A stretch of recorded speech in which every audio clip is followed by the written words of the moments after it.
Two Supreme Yous just stepped into the Void God realm to settle something that's been building for hundreds of episodes, and even the Fire Emperor and Stone Emperor showed up to watch.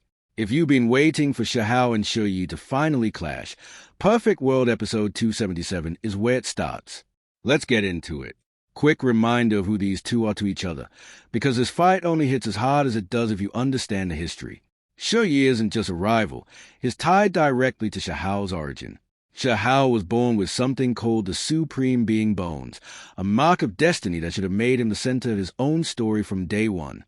Instead, it was stolen from him as an infant and transplanted into Shijie, who spent his entire life growing into the destiny that was supposed to belong to someone else.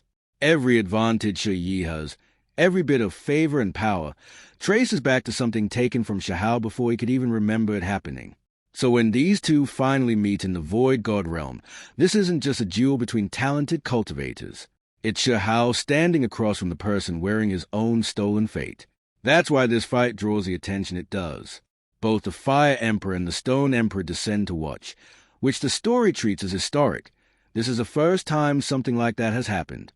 When beings at that level stop what they are doing to observe two younger cultivators fight, you know the story is telling you this moment matters beyond just the two people involved in it. The battle itself opens with both sides trying to tear apart the space around them, each one suppressing the other in waves. Shihao comes in swinging the Ghostmaster's sword, a weapon with a body count that includes ancient beasts and pure-blooded creatures going back generations, and he lands real damage with it, unleashing of a million birds 4 strikes to put Shijie on the back foot in a way he clearly isn't used to. For a stretch of the fight, it actually looks like Shihao might take this clean. Shijie gets knocked down, injured in ways he apparently hasn't experienced in years. But Shijie doesn't fold. He escalates.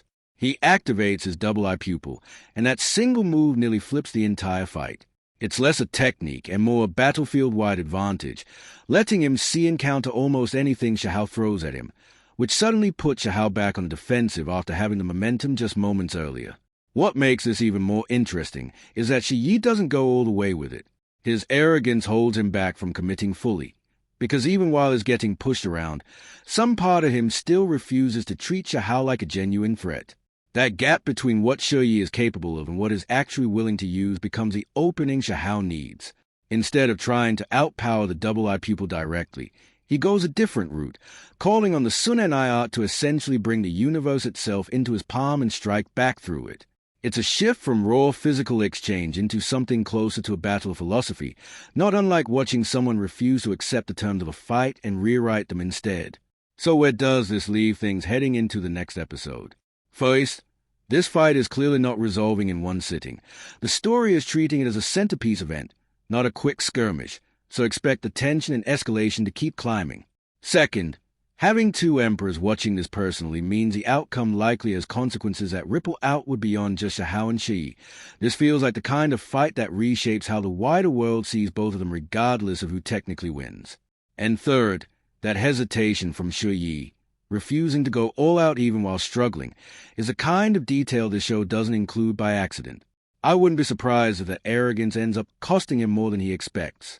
This is one of those episodes where everything the story has been building since Shihao lost his Supreme Being Bones as an infant finally gets a chance to pay off directly, face-to-face, with an audience powerful enough to make sure everyone remembers how it played out.